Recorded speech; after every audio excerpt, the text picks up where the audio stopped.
Morning, viewers. Well, it's all turned to worms this morning. So I took a worm count on Tuesday afternoon and the worm count was 1100. Which was a little bit unusual, having just barber vaxxed and drenched 3 to 4 weeks ago. So we thought, what's going on? Dan did a little bit of research and has come up with some ideas. Yeah, we spoke to some people and apparently at weaning time it's very stressful for the lambs, obviously, but that also suppresses the immune system and the Barber vax doesn't work quite so well then. We're still a little bit puzzled because the StarTech drench that we gave them at the time should have lasted a bit longer. Should have lasted a bit longer, so there's a little bit of concern around that. Anyway, there's not much we can do about that for the time being, so what we're going to do is get them in today and dose them. We haven't been able to dose them for the last couple of days because we haven't been able to get across the creek. And the good news is that the ewes are fine. One mob's 90 and the other mob's 300, so there's no worries there. The Barber vax is certainly working. It's not a Barber vax problem per se. So we'll carry on. Yes, we will. Crack on. Crack on. Let's go. Let's go. It's a bit hard to see them in the long grass, but it's imperative that we get a clean muster, so we have to go all over the paddock and make sure that we don't miss any. We don't want to leave any behind.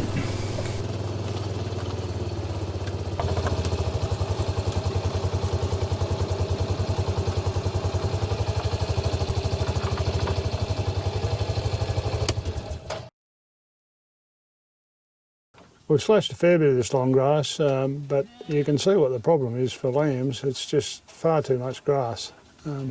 Anyway, that's a problem we'd rather have.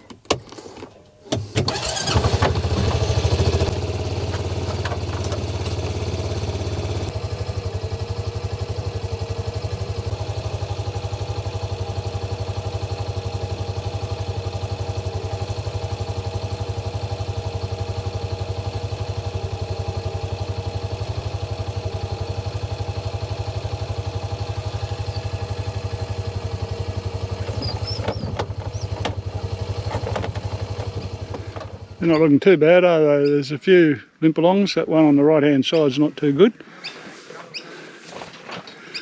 They're all quite happy chewing their cuds. They are, yeah, they're going pretty well, aren't they? They've just been rained on, so they look... Yeah. They don't look the best. No, never do after rain. So we know there's quite a wave of Barbers Pole worm in the district at the moment. Barbers Pole worm, as I've mentioned in a previous video, is lethal to sheep. Absolutely deadly. The thing is that you can be going along for a couple of weeks with a fairly low level and then within a week you're starting to get dead sheep.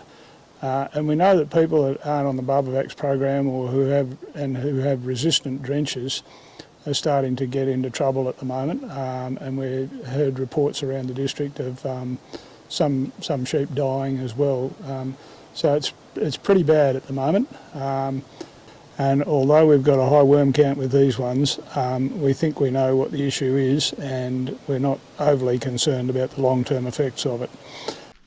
So Barbers Pole is our biggest animal health issue by a long, long way, which is something that's not really well understood outside the industry, I don't think. I mean, like, fly strike gets a lot of attention because it's visible, but fly strike usually only affects a few individuals and it's fairly easy to detect it and it's fairly easy to treat and it rarely results in fatalities, whereas with Barbers Pole, it affects nearly the whole mob and it's bloody hard to detect visibly until the sheep start dying. I mean, you can look for bodily jaw or you can run a sheep along with a dog, but that's not the best way to monitor somebody's health. So the only reliable method of assessing the degree of infection is with regular worm sampling, and by doing that your other control strategies become more effective.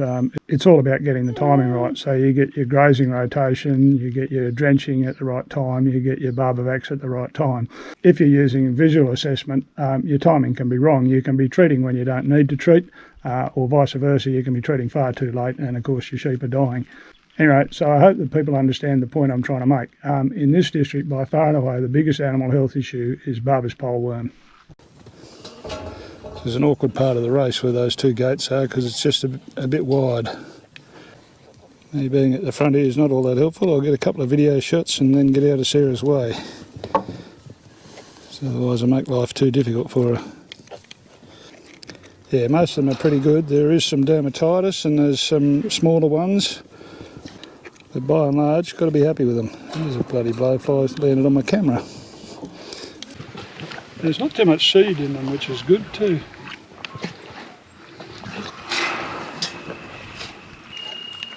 Got one with a bit of pole strike. A bit on the shoulder too, maybe. Yeah.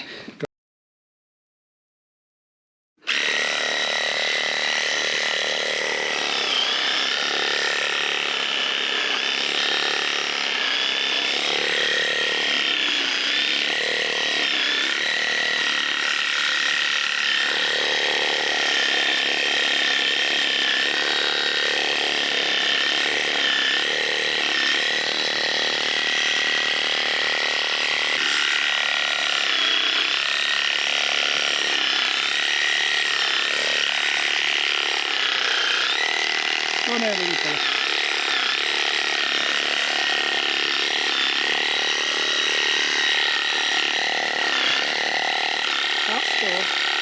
There's a little bit in there, but not much.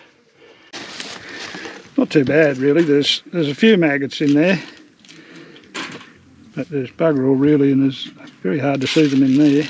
They're in there, but hard to see them.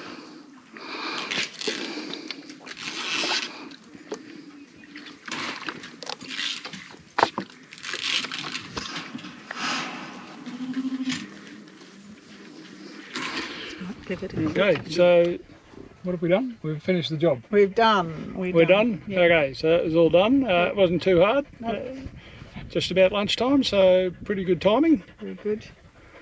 Got to inspect the shed a little bit. That was nice. Yeah, got to look at the shed. Okay. Not very good at this, are we? Okay, thanks for watching. Thanks for watching.